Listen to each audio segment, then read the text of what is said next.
pessoal, chegamos à nossa última aula, né? Depois de estudarmos tantas coisas relacionadas aos mais variados tópicos dentro da estatística e da epidemiologia, chegamos à nossa última aula, que é a nossa aula sobre a epidemiologia aplicada em saúde. Na verdade, são as distintas aplicações da epidemiologia em saúde que a gente vai estar tratando hoje, né?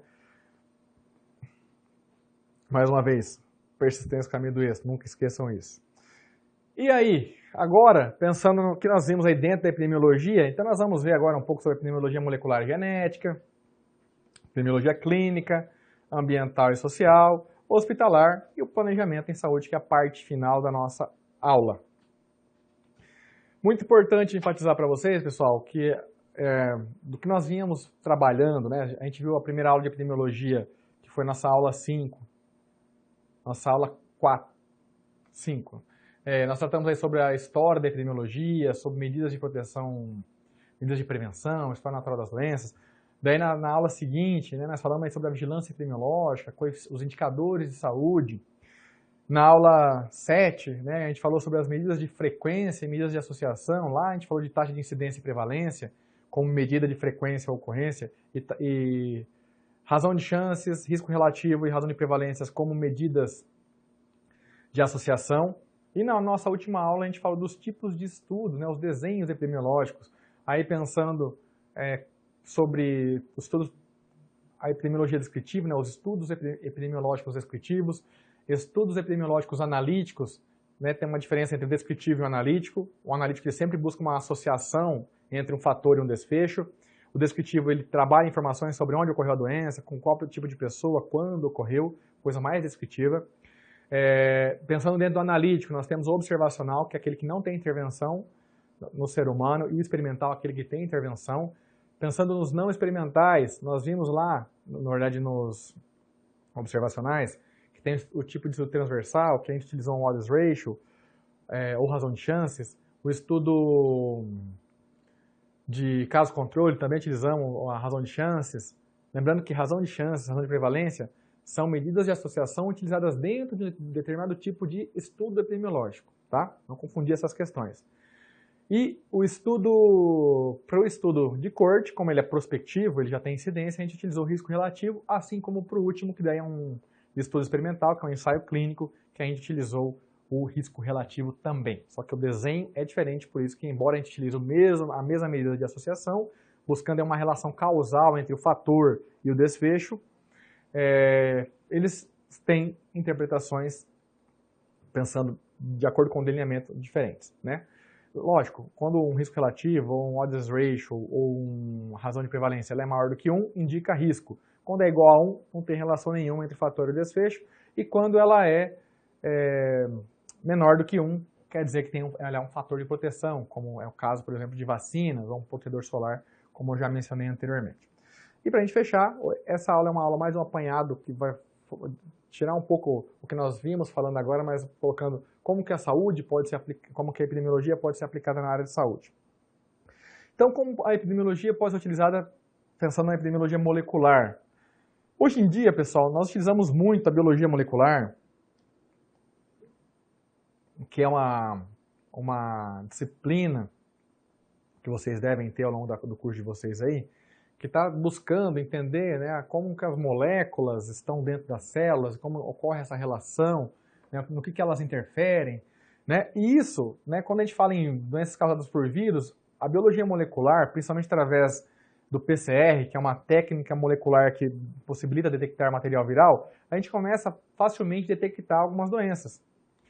E lógico, se eu utilizo a biologia molecular para detectar a doença, essa doença que foi detectada, ela vai entrar posteriormente nos meus dados epidemiológicos e vai fazer com que, a partir desses dados epidemiológicos, eu colete essa informação, tabule os dados, interprete esses dados, analise-os e depois tome decisões em cima disso.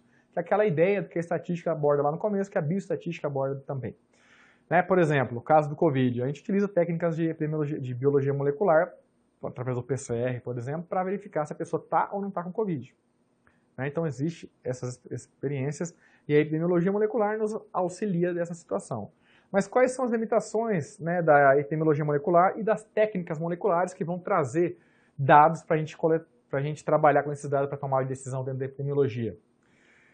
Material biológico necessário para que ocorra o uso dessas técnicas moleculares, ele deve ser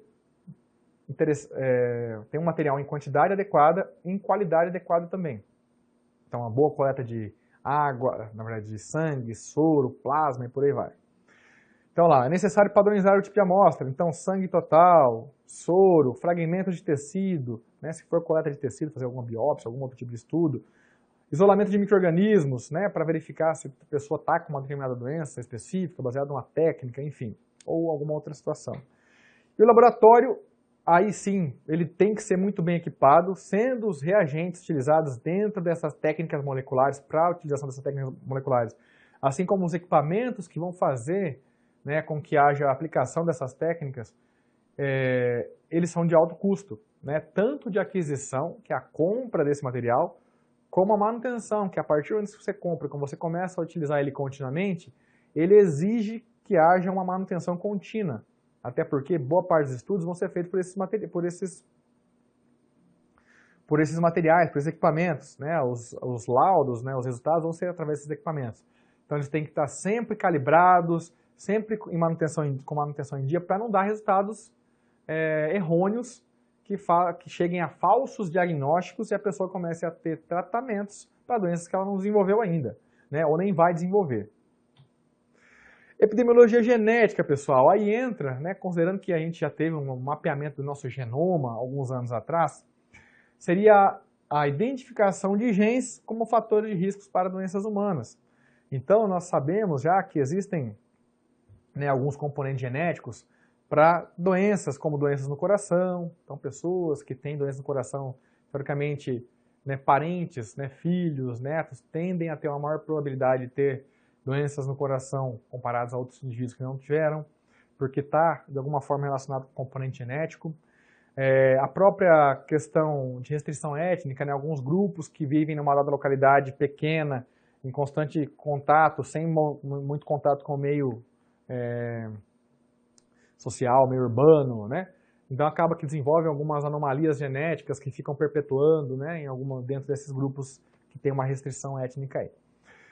Diabetes, né, também tem uma questão genética, a própria pressão alta ou hipertensão também, os tipos de câncer, né, possuem complexas características genéticas que estão relacionadas com fatores genéticos. Então a epidemiologia genética, ela faz com que, de posse do conhecimento sobre os genes que existem, nós consigamos identificar algumas doenças ou prevermos algumas doenças. Hoje em dia existem, principalmente na fertilização in vitro, pessoas que ao fazer alguns testes genéticos já conseguem ver pelo seu sangue e o sangue da sua cônjuge ou do seu cônjuge se vocês têm uma probabilidade X de desenvolver uma criança com determinada doença. Né? E ao saber que você tem esse tipo de criança, você pode estar, né, fazendo alguns ajustes para evitar com que a criança desenvolva essa doença. Então existem os estudos que podem estar levando a esse tipo de situação. São estudos caros, né, que exigem especialistas nessas dadas áreas, mas que há essa possibilidade de desenvolver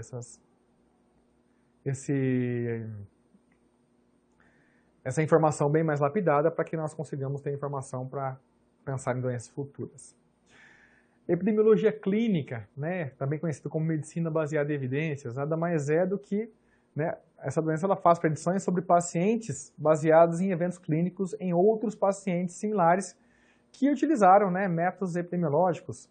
Então, por exemplo, a pessoa está com uma dada doença, então eu começo a fazer um estudo para verificar, né, quais são os principais tipos de tratamentos adequados para aquela dada doença, pensando na literatura, né?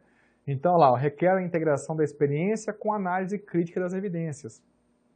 Então, a experiência do médico, né, com a análise crítica das evidências que ele vai encontrar em artigos, na discussão com outros profissionais, para chegar no melhor tratamento, no melhor prognóstico para uma dada doença, né? Ou chegar no diagnóstico de uma doença, que às vezes a pessoa passou em um médico, passou em dois, passou em três, está com N sintomas, né, com vários sintomas, e daí, pô, está com sintoma, não é isso, não é isso. Será que eu tenho algum relato na literatura que aponta isso? Porque eu não encontrei nenhuma vez na literatura falando alguma coisa sobre esse tipo de doença, sobre esse tipo de sintoma para essa doença. Enfim, é você melhorar a predição, né, chegada num determinado tipo de diagnóstico, ou num prognóstico, enfim, utilizando aí as evidências que existem na literatura. Com o objetivo, é óbvio, de chegar à melhor decisão para promover a saúde da pessoa avaliada. Epidemiologia ambiental, como o próprio nome diz, aí remete ao meio ambiente. Então, nesse caso específico, então, a gente viu até lá quando a gente falou de história natural das doenças, né? O HND, história natural das doenças, a gente falou do tripé, né? Agente, né? Meio ambiente, né? O agente, meio ambiente e me fugiu agora o último aqui, veio um branco, mas enfim, agente, meio ambiente e esse tripé aqui, ele vai fazer o quê? Ele vai fazer com que as pessoas, e o ser humano, né, o hospedeiro, perdão, né, o hospedeiro, que é o terceiro, que é lógico, é nós, somos nós. Então, esse tripé do agente, do meio ambiente e do hospedeiro, logicamente vai fazer com que você tenha uma propensão a ter uma doença ou não. E o ambiente, nesse momento aqui, né, ele vai estar sendo influenciado, né, pensando na parte biológica, pelos vetores, né, pelas doenças, pelas bactérias, pelos vírus, pelos protozoários, enfim. Pensando na parte física, né, os ruídos, como o ruído interfere na saúde ocupacional, como as vibrações interferem na saúde da determinada pessoa, iluminação em excesso, descargas elétricas, pensando em químico, a radiação, né, pessoas que trabalham lá com radiação, pessoas que trabalham próximas a metais pesados, né, garimpeiros, como que isso interfere, né, na saúde das pessoas. Pessoas que trabalham em locais que têm compostos orgânicos que são voláteis, né, estão continuamente sendo respirados, estão continuamente no ar. Pessoas que trabalham, mas não usam EPIs, né, adequadamente, então desenvolvem algumas doenças aí, ou tem algumas situações de traumas agudos, que a pessoa começa a vomitar muito, passar mal, né, por causa de contato com algum tipo de pesticida, ou algum hormônio adicionado à alimentação, que pode estar interferindo no processo. Então, na verdade, a epidemiologia ambiental envolve o biológico, o físico e o químico, pensando em como isso pode afetar a população, né, e como isso vai interferir e como que pode ser como podem ser criadas estratégias para minimizar esses impactos. E, por exemplo, né, um objetivo da epidemiologia ambiental é elucidar eventos como catástrofes, né, por exemplo, queimadas, grandes guerras, enchentes, tsunamis, furacões, terremotos, aí entra na parte do humano causando algumas dessas situações, pensando em queimadas e guerras, mas aí enchentes, tsunamis e furacões, terremotos, aí são causas que não são humanas, né, são causas geológicas. E lógico, considerando essas situações, pensando em esforço de traçar cenários futuros sobre os efeitos da mudança climática na saúde. Um exemplo claro, né, que eu trouxe um fluxograma para vocês entenderem aí, né, a gente começa aqui, ó, então os gases de efeito estufa interferem nas mudanças climáticas, né, e as mudanças climáticas afetam a temperatura, afetam a quantidade de chuvas em cada uma das localidades, afetam a umidade numa região, chove menos é menor a umidade, chove mais é maior a umidade, interfere na velocidade dos ventos, né? Isso, de alguma forma, também interfere nos processos naturais. Existem casos de mudanças climáticas e problemas com os gases emitidos pelos vulcões, como eles vão ser liberados posteriormente.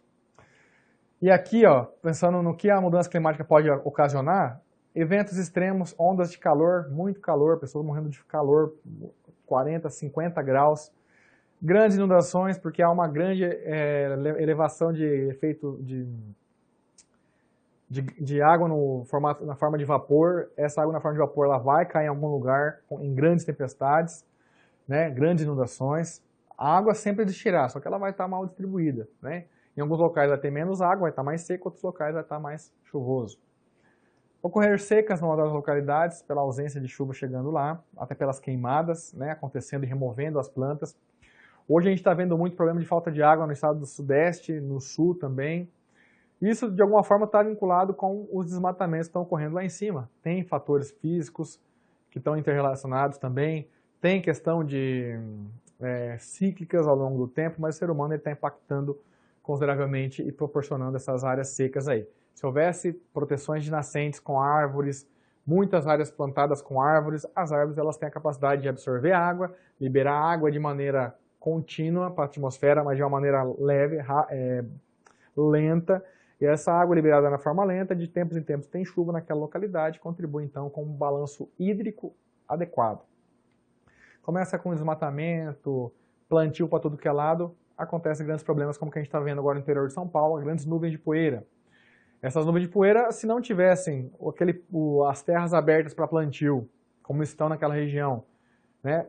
Então o solo exposto, se os solos estivessem cobertos por vegetação, não haveriam aquelas grandes nuvens de poeira. Né? Como os solos estão expostos, há uma grande ventania, que é comum dessa época do ano, época de chuva e tudo mais, e isso tem causado grandes transtornos devido à grande nuvem de poeira que tem formado, como se fosse alguma coisa sobrenatural, né? Tão grande o tamanho das nuvens que tem se formado nesses locais. Ciclones, né, tem a ver com o efeito, na verdade, como a quantidade de água, de água na forma de vapor liberada em algumas localidades, você tem um excesso de vapor d'água em algumas localidades, e esse excesso, juntamente com algumas frentes frias que chegam, o combate, né, o efeito físico do ar quente com ar frio, com ar úmido, com ar seco e tudo mais, causa grandes ciclones e grandes tempestades aí. E também com as queimadas que eu já falei. Mudança de ecossistemas, né, perda de biodiversidade pelo desmatamento, invasão de espécies invasoras pela globalização, né, chegadas de navios carregando espécies invasoras por água de lastro, alteração dos ciclos biogeoquímicos, aumento do nível do mar, aumento da salinização, misturando então água doce com água salgada, levando a salinização de corpos d'água próximos ao ambiente marinho, erosão da costa pela ausência de cobertura vegetacional, enfim, contaminação, pesca, agricultura, isso tudo, ó, os eventos extremos podem levar a perdas na agricultura, que pode levar à morte por estresse térmico de plantas e de animais. A mudança no ecossistema pode contaminar a água e alimento por micro-organismos causadores de doenças. Isso vai aumentar a incidência de doenças de veiculação hídrica e a emergência de doenças infecciosas que não haviam aparecido anteriormente. Que notem, isso aqui no início está levando a isso aqui lá no final, que é aumento de doenças, né, que não estavam anteriormente acontecendo com frequência. Ó, o espalhamento de doenças de transmissão vetorial. Por quê? Se uma área era mais fria e ela começou a ficar mais quente, um mosquito que estava numa área quente, que não avançava para a fria por causa da questão climática, térmica, ele agora começa a avançar e transmitir doenças para outros locais. E o problema de falta de alimentação, de impactos causados pelo desequilíbrio ambiental, leva a problemas de desabrigados, refugiados, insegurança alimentar, que vão levar a problemas de doenças mentais, fome, desnutrição e doenças associadas. Então notem, quando eu olho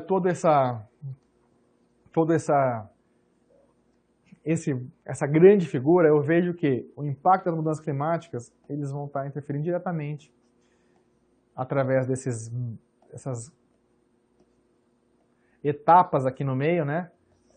Ela vai estar interferindo diretamente com a epidemiologia, causando um maior número de doenças, espalhando doenças para locais onde não tinha anteriormente, causando problemas de doença mental pelos transtornos que vão causar de falta de comida, falta de água em algumas localidades. Então notem, o ambiente interfere também na questão das doenças.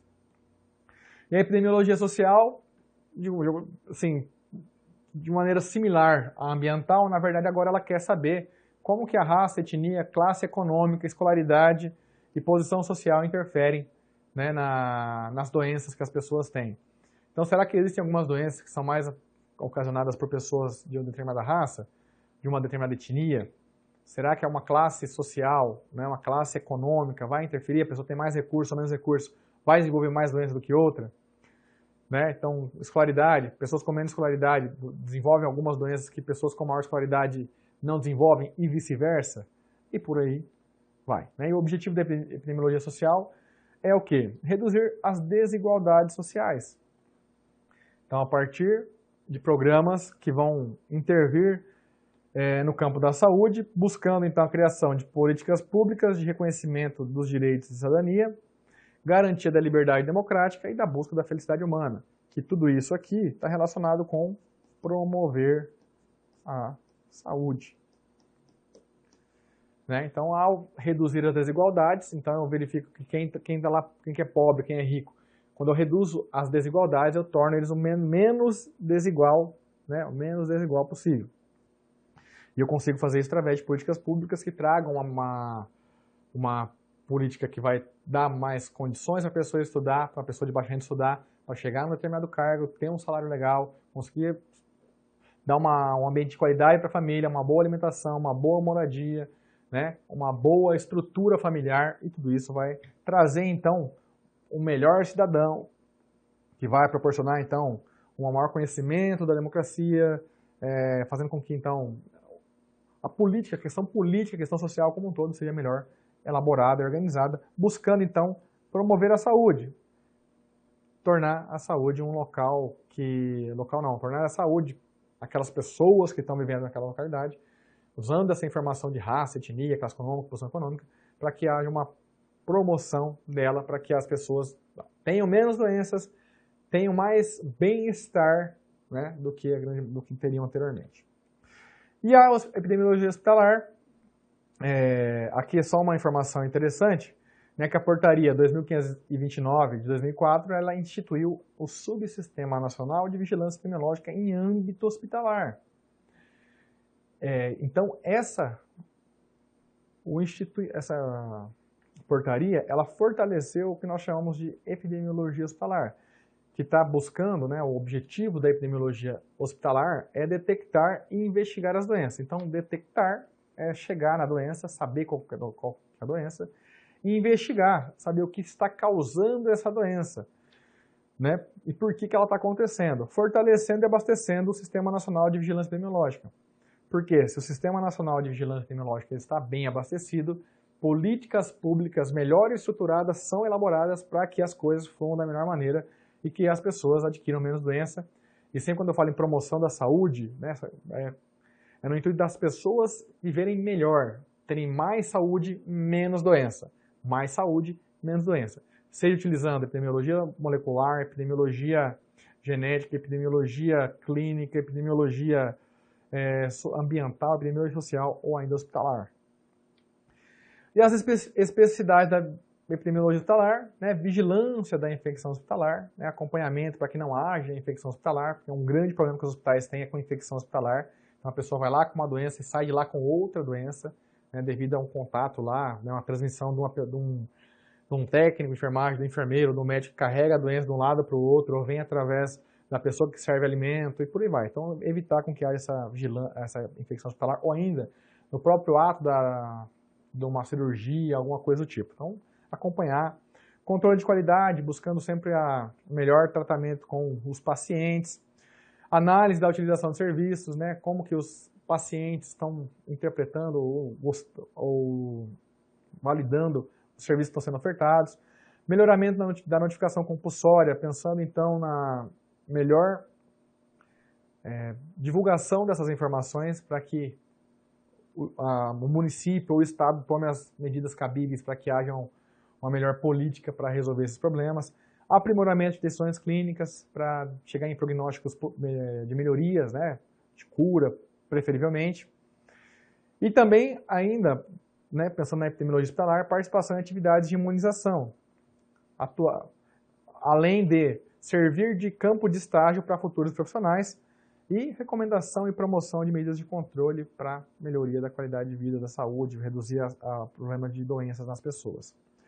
E por fim, a epidemiologia, aí, pensando no planejamento, o que está buscando essa parte de epidemiologia, pensando em planejamento em saúde? Quando eu falo em planejamento em saúde, vai voltar um pouco do que a gente tratou em vigilância epidemiológica, do que a gente tratou em estatística, que é o quê? Você pensando em planejar, coletar informações, tabular, analisar, acompanhar, né, e verificar aquilo que deu certo, melhorar aquilo que não deu, né? Então, é a questão da estrutura, do planejamento, da gestão em saúde como um todo. E o planejamento em saúde, ele busca identificar algumas questões. Por exemplo, o que vai ser feito? Quando determinada ação ou programa vai ser implementado? Onde ele vai ser implementado? Então, quando eu falo qual que é o projeto, né? Quando, em que tempo, onde, em que local, como, de que maneira, né? Qual vai ser a estratégia para isso acontecer, com quem será feito, né? Que grupo de pessoas será feito e com que objetivo, né? Para que será feito esse tipo de planejamento. Então, após a identificação dos problemas, o planejamento vai dar prioridade, identificar as tecnologias para quem enfrentar, né? Para enfrentar e estabelecer essas prioridades e vai inserir ali, ou colocar os recursos que deverão ser acionados para buscar, então, a organização do trabalho e as atividades dos agentes. No planejamento em si, então, o planejamento ele contribui para produzir conhecimento sobre a situação de saúde. E, né, ao produzir conhecimento sobre a situação de saúde, se ele produz esse conhecimento, ele também, adicionalmente, orienta quais ações são melhores para modificar ou melhorar a qualidade de vida da população, reduzindo os riscos que ela pode ter a determinados fatores que podem levar ao aumento de doenças ou ainda até a própria morte daquele grupo de pessoas, de uma pessoa especificamente. E a gestão em saúde da epidemiologia, então ela remete em planejar, organizar e controlar.